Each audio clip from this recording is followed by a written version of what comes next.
여호와는 나의 빛이요 나의 구원이시니 내가 누구를 두려워하리요. 여호와는 내 생명의 능력이시니 내가 누구를 무서워하리요. 악인들이 내 살을 먹으려고 내게서 왔으나 나의 대적들 나의 원수들이 그들을 수족하여 넘어졌구나. 군대가 나를 대적하여 진칠지라도 내 마음이 두렵지 아니하며 전쟁이 일어나 나를 치려할지라도 나는 여전히 태연하리로다. 내가 여호와께 바라는 한 가지 것을 구하리니 곧 내가 내 평생이 여호와의 집에 살면서 여호와의 아름다움을 바라보며 그의 수전에서 사모하는 것이라. 여호와께서 혼난 날에 나를 그의 초막 속에 비밀히 지키시고 그의 장막 은밀한 곳에 나를 숨기시며 높은 바위 위에 두시리로다. 이제 내 머리가 나를 들어서 내 원수에게 드리니 내가 그의 장막에서 즐거운 찬송을 드리겠고 노래하며 여호와를 찬송하리로다. 여호와여 내가 소리내어 부르짖을 때 들으시고 또한 나를 긍휼히 여기사 응답하소서. 넓은 내 얼굴을 찾으라 하실 때 내가 마음으로 주께 말하되 여호와여 내가 주의 얼굴을 찾으리이다 하였나이다. 주의 얼굴을 내게서 숨기지 마시고 주의 종을 노하여 버리지 마소서. 주는 나의 도움이 되셨나이다. 나의 구원의 하나님이시여 나를 버리지 마시고 떠나지 마소서. 내 부모는 나를 버렸으나 여호와는 나를 영접하시리이다. 여호와여 주의 도를 내게 가르치시고 내 원수를 생각하셔서 평탄한 길로 나를 인도하소서. 내 생명을 내 대적에게 맡기지 마소서. 이중대와 악을 구하는 자가 일어나 나를 치려하시리이다. 내가 산자들의 땅에서 여호와의 선하심을 보게 될 줄 확실히 믿었도다. 너는 여호와를 기다릴지어다. 강하고 인자며 여호와를 기다릴지어다.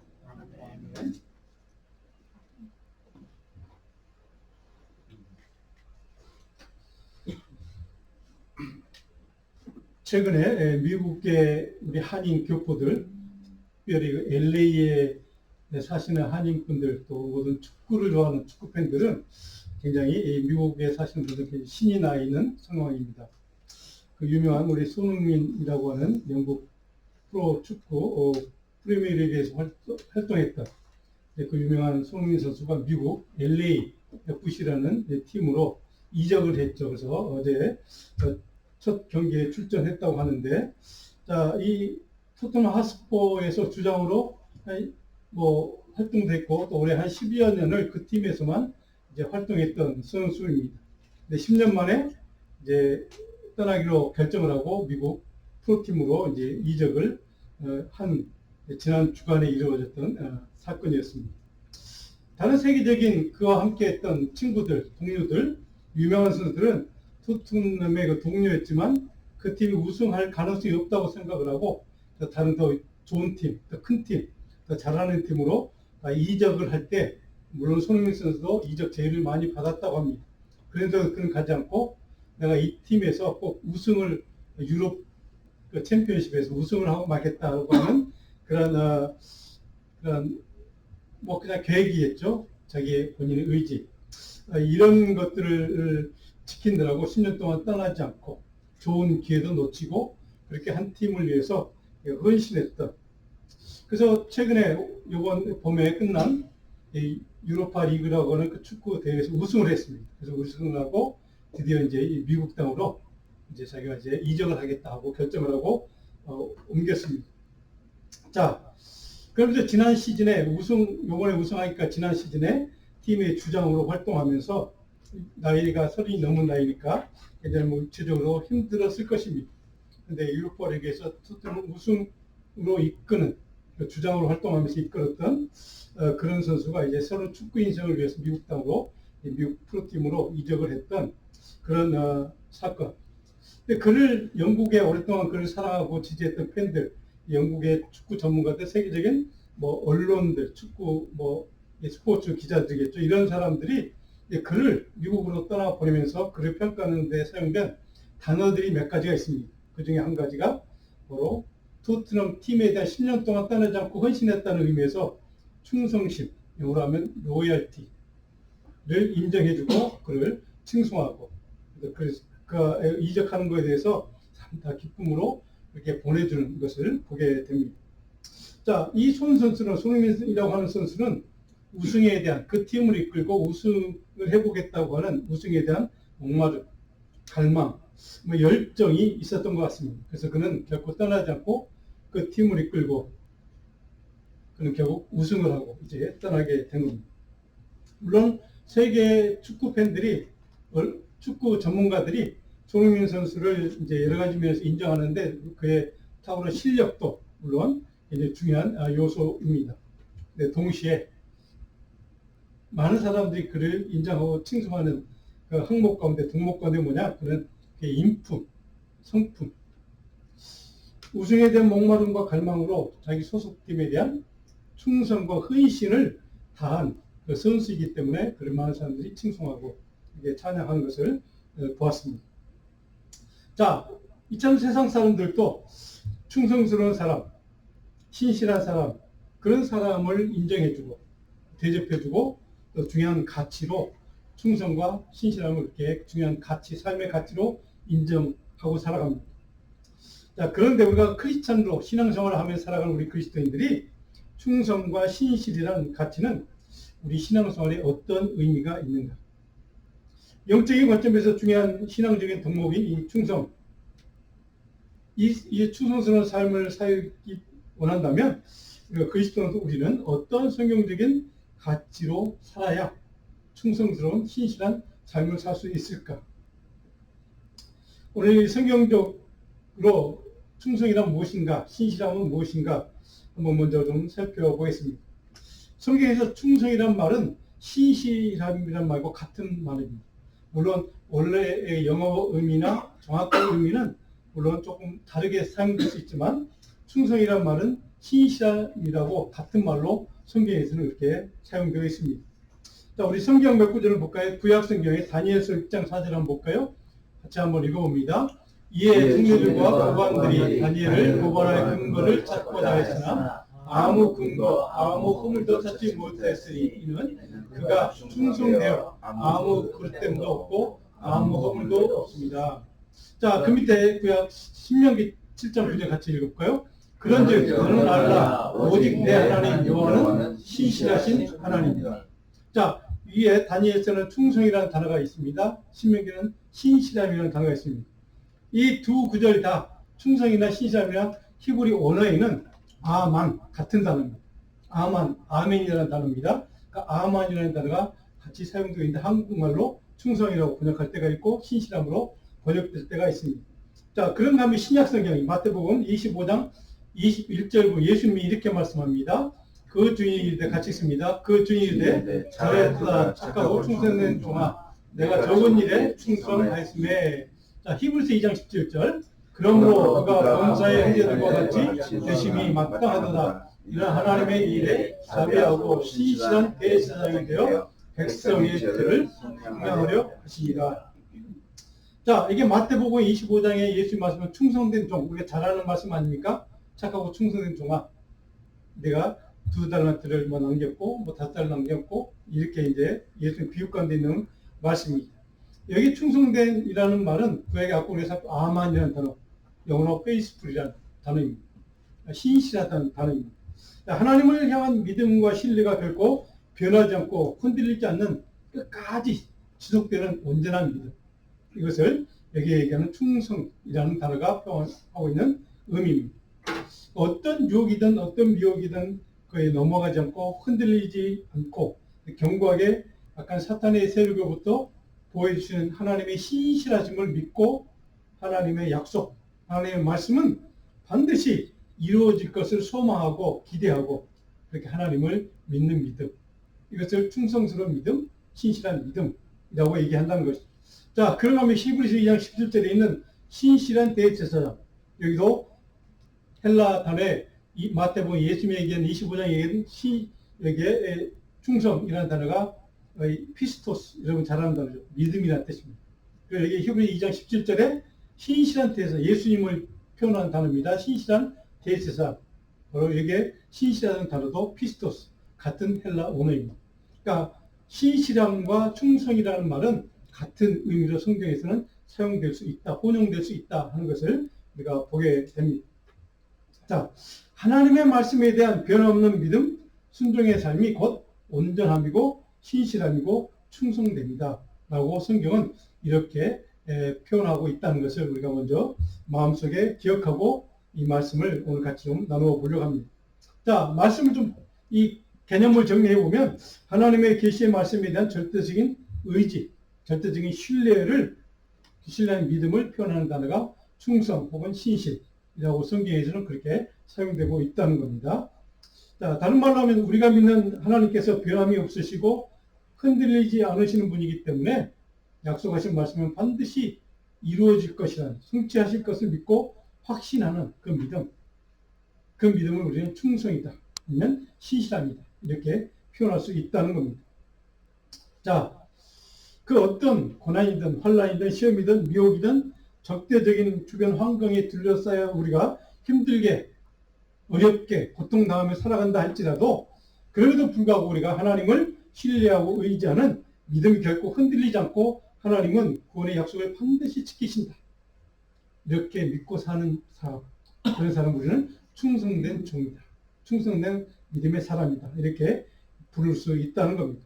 자, 그렇다면 이처럼 하나님을 향한 충성과 신실함으로 무장되어 살아가는 성도들, 저와 여러분 그리스도인들에게 요구되는 가장 필요한 영성, 삶의 태도, 영적인 태도는 무엇일까? 오늘 제가 설교 제목의 첫 번째 이렇게 달았습니다.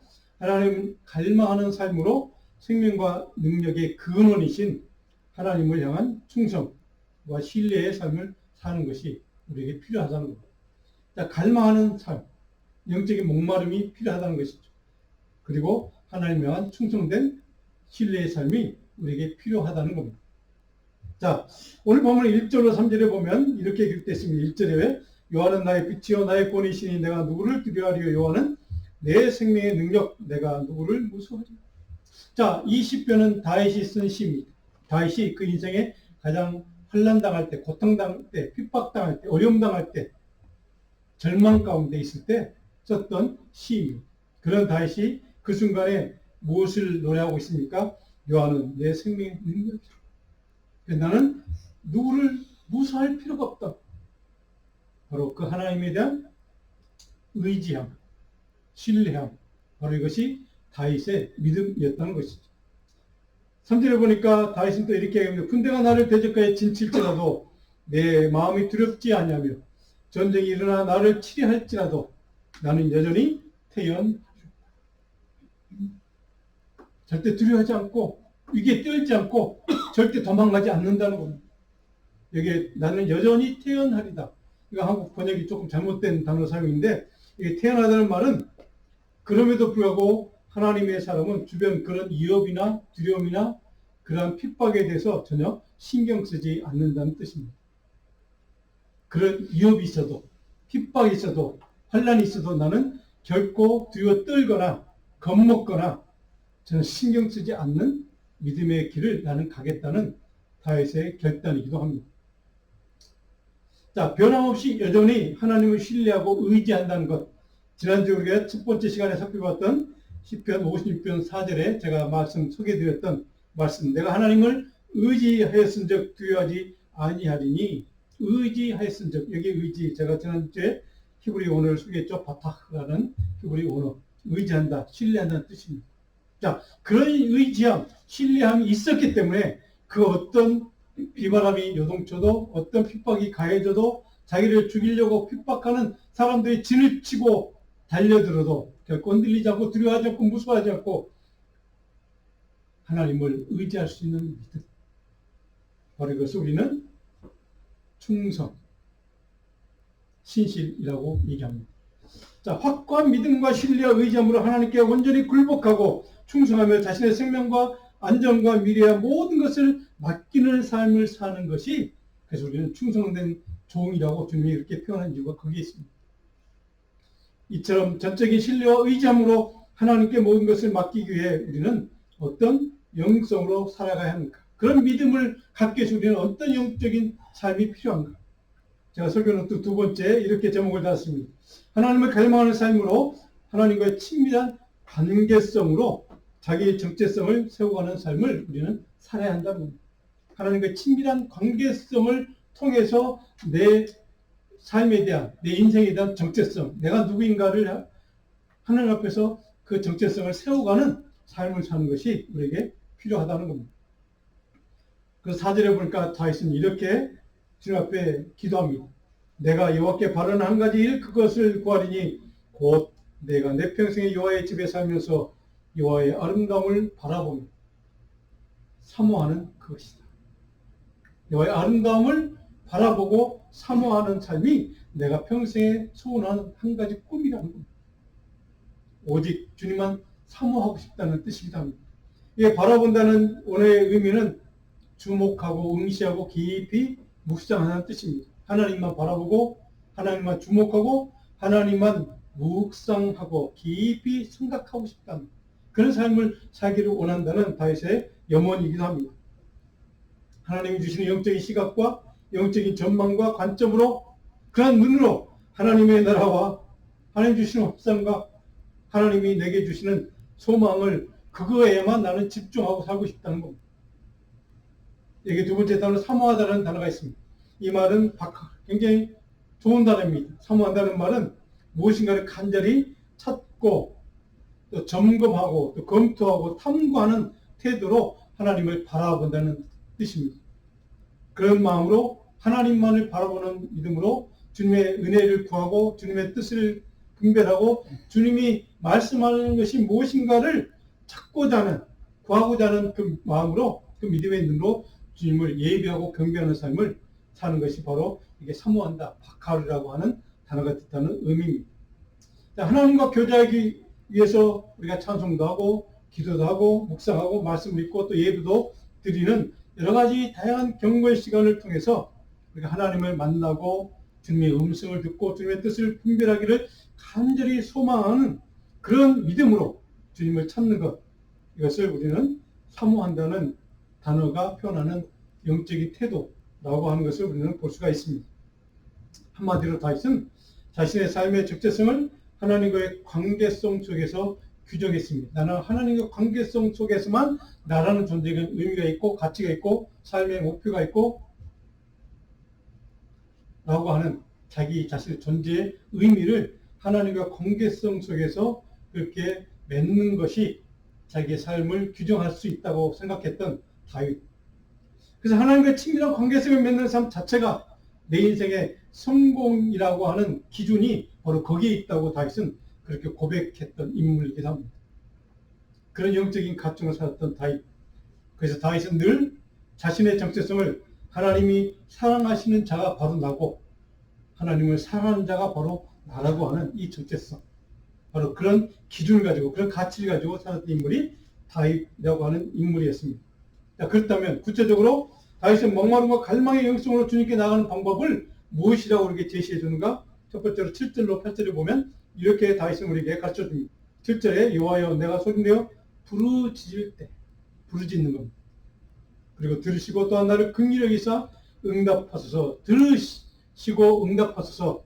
여기에 그 전에 뭐가 있습니까? 내가 부르짖을 때 하나님의 은혜와 도우심과 그런 긍휼하심을 내가 간절히 사모하고 그런 간절히 바라고 소원하는 마음으로 주님을 사모하는 믿음으로 나아갈 때 나를 내 기도를 내 부르짖음을 들어주시고 응답해 주시옵소서.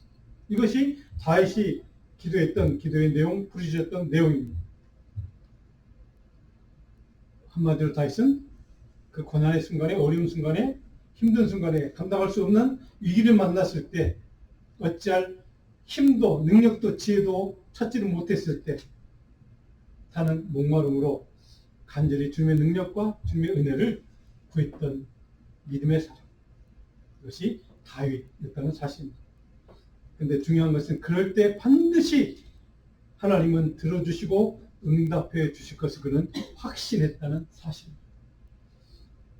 절망과 좌절과 아픔과 질병으로 고통스럽고 어려움을 당하는 사람은 누구에게든지 이 다윗의 간절한 부르짖음과 간절한 소망과 간절한 갈망을 우리는 배워야만 합니다.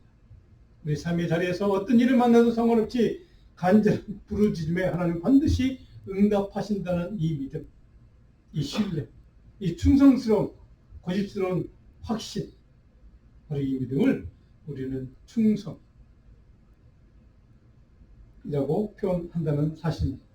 그래서 하나님은 반드시 긍휼로 응답해 주심을, 사랑으로 우리의 부르짖음을 들어주심을 믿었고, 또 우리가 그렇게 다윗처럼 믿음으로 기도할 때 하나님 반드시 응답하실 것을 믿는 이 믿음, 그것이 바로 충성스러운 종된 자의 마음, 영적인 태도라고 하는 사실입니다.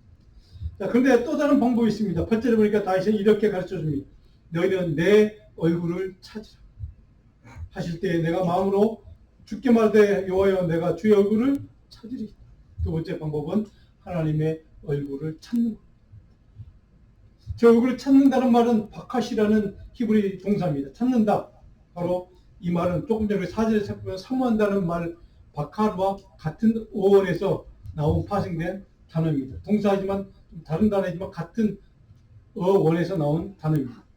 바카시, 주님의 얼굴을 찾는 것, 그리고 주님을 사모하는 것, 바카르. 자, 이것이 다윗이 하나님의 은혜를 받았던 이유입니다. 그런 영적인 태도로 하나님께 나갔을 때, 부르짖었을 때 하나님은 그에게 응답하시고 들어주셨고 그를 구원해 주셨고, 그 캄캄한 사망의 음침한 골짜기에서 그를 살려주시는 그 은혜를 경험했던 다윗. 성도 여러분, 오늘 우리가 하나님 앞에 섰을 때 믿음으로 살아간다는 건 뭐냐? 저는 다른 거 아니라고 생각합니다. 하나님을 사모하는 것, 하나님의 얼굴을 구하는 겁니다. 그리고 간절한 마음, 주님의 은혜를, 주님의 도심을, 주님의 긍휼하심을 구하고 하나님 앞에 겸손히 기도하고 나아가는 것. 저는 이것이 참된 믿음의 삶이라고 생각합니다. 그것이 충성된 자, 충성된 신앙인의 모습이고 하나님이 인정하시는 신실한 믿음의 사람의 삶의 길, 방법이라는 것입니다. 예레미야 29장 12절 13절에 보면 사망으로 갈망하면 하나님이 우리에게 어떻게 응답하시는가, 이렇게 예레미야는 선포합니다. 같이 읽어볼까요? 너희가 내게 부르짖으며 내게 와서 기도하면 내가 너희들의 기도를 들을 것이요 너희가 온 마음으로 나를 구하면 나를 찾을 것이요 나를 만나리라. 네? 예레미야도 이 다윗이 걸어갔던 그 믿음의 길을 그도 걸어갔고 우리에게도 이렇게 이 길을 가라고, 충성된 믿음의 길을 가라고 우리에게 권면하고 있습니다. 자, 그렇다면 이처럼 하나님을 간절한 목마른 소망으로 갈망하고 그 얼굴을 찾는 하나님의 사람의 영적인 특징은 무엇일까? 결론적으로 우리 결코 버리거나 떠나거나 포기하지 않으시는 하나님의 은혜의 때를 인내함으로 소망하며 기대함으로 살아가는 삶이 우리에게 필요하다는 겁니다. 오늘 9절에 보니까 오늘 이렇게 기록되어 있습니다. 주는 나의 도움이 되셨나이다. 나의 구원의 하나님이시여 나를 버리지 마시고 떠나지 마시고 버리고 떠나지 말라. 그 하나님 앞에 간절한 목마름으로 갈망으로 하나님의 도움을 구하고 은혜를 구하고 하나님을 신뢰하며 충성스럽게 주님을 의지하고 나갔던 그 다윗의 삶에 그가 마지막 바라 기대했던 것, 하나님이 나 같은 존재를 결코 떠나지 않고 버리지 않고 나를 포기하지 않고 하나님 끝까지 지켜주실 것이라는 믿음, 이것이 그에게 있었다는 사실입니다. 하나님의 사람이 아무리 힘들고 어렵고 고통스러운 순간에도 결코 흔들리거나 변함없이 신실하게 하나님의 말씀을 순종하고 살면 하나님은 약속을 반드시 신실하게 지키시고 우리를 떠나지 않고 우리를 포기하지 않고 버리지 않고 반드시 우리를 구원하시고 지켜주시고 우리를 하나님의 긍휼의 은혜로 채워주신다는 이입니다.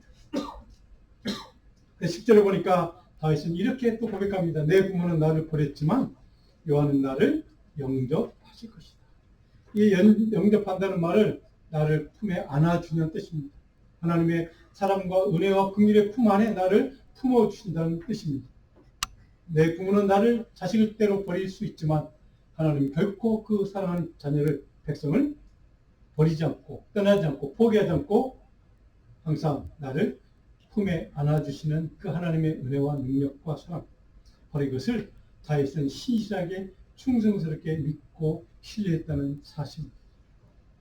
하나님께서 자기 백성을 날개 아래 끌어모으시고 따뜻한 이 따뜻한 은혜 품 안에 안아주실 것을 그는 신뢰했고 의지했고 그래서 간절히 소망했고 기대했던 다윗처럼 오늘 저와 여러분에게도 이런 간절한 소망과 갈망과 기대가 풍성하게 임하기를 간절히 축복합니다. 오늘 저와 여러분의 삶에 이 믿음으로 충만할 수 있다면 우리가 어떤 상황에 어떤 환경에 어떤 어려움에 살아간다 할지라도 결코 우리는 나를 포기하지 않으시는 그 하나님 믿고 의지합니다. 하나님 앞에 정성을 다해 최선을 다해 주님의 은혜를 구하는 주님의 그 사랑과 긍휼을 갈망하는 믿음의 사람으로 살아갈 줄로 믿습니다. 오늘 여러분에게 다윗과 같은 이 충성, 신실함이 있는지 다시 한번 스스로 점검해 보시길 바랍니다. 내게 다윗과 같은 충성스러운 믿음, 신실한 믿음이 있는지 그 어떤 순간에도 여러분을 결코 떠나거나 버리거나 포기하지 않으시는 하나님의 긍휼과 은혜에 대한 흔들림 없는 믿음과 신뢰가 있는지 오늘 이 시간 이 말씀에 의지하여 우리 모두 함께 믿음으로 결단했으면 좋겠습니다. 십자가 긍휼로 우리에게 영원한 구원과 생명의 은혜를 베푸신 예수 그리스도 일생 동안 그분의 은혜를 타는 목마름으로 갈망하고 찾고 구하고 사모하십시오.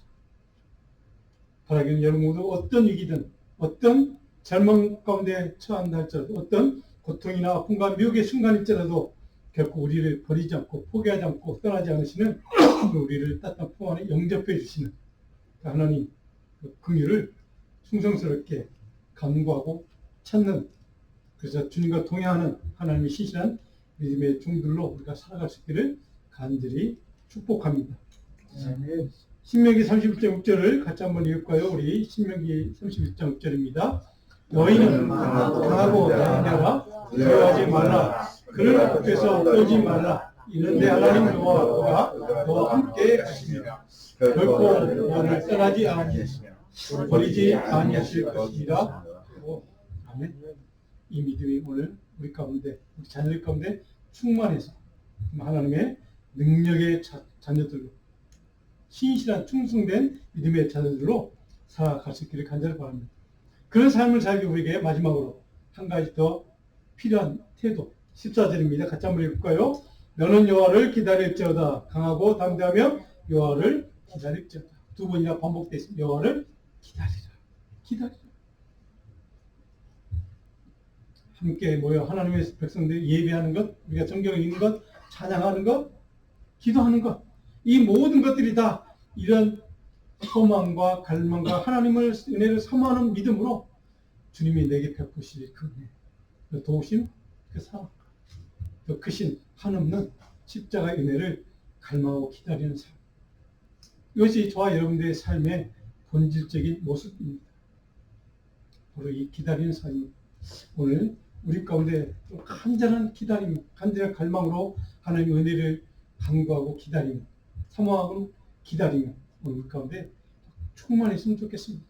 그래서 이 믿음으로 우리가 주님 앞에 나아갈 때 목마름과 갈망과 사모하는 간절한 마음으로 나오는 저와 여러분들을 위해서 하나님이 큰 한없는 십자가의 긍휼 능력으로 풍성하게 채워주실 줄 믿습니다.